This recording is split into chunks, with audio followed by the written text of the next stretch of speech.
أمريكا والأونطة بتاعت الديمقراطية والحريات، شعارات يبيعوها للدول وللشعوب ويضحكوا بيها على الناس علشان يعملوا السياسات اللي في دماغهم.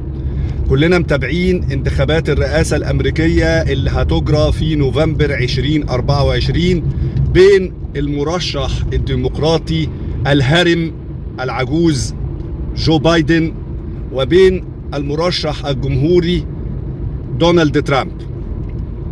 سباق محتدم جدا. المناظرة الأخيرة أظهرت تفوق كبير جدا لصالح ترامب، وده عمل قلق للديمقراطيين. الديمقراطيين في أمريكا هم صقور الدولة العميقة من أيام كونديليزا رايس وباراك أوباما وجورج بوش الأب والابن.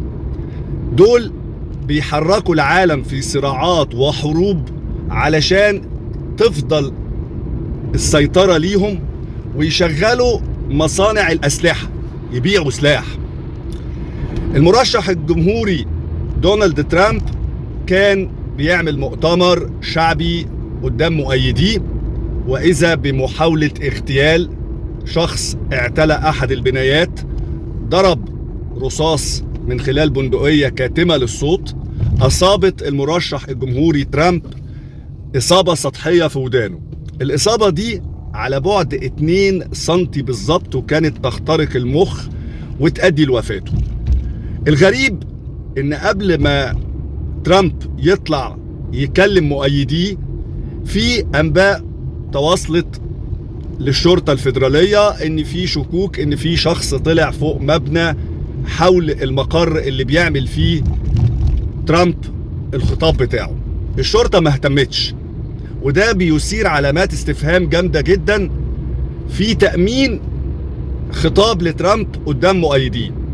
حصل محاولة الاعتداء والاغتيال وبقت بالفشل، وقدر الأمن الخاص بالمرشح الجمهوري ترامب إنه يحميه ويخلي المكان، وتم قتل القناص اللي كان بيحاول يقتل ترامب. الموضوع قيد التحقيقات، وعايزين يعرفوا ايه الدوافع اللي ورا ده. طبعا الدوافع معروفة، وهي محاولة ابعاد ترامب بأي طريقة عن الوصول الى حكم امريكا.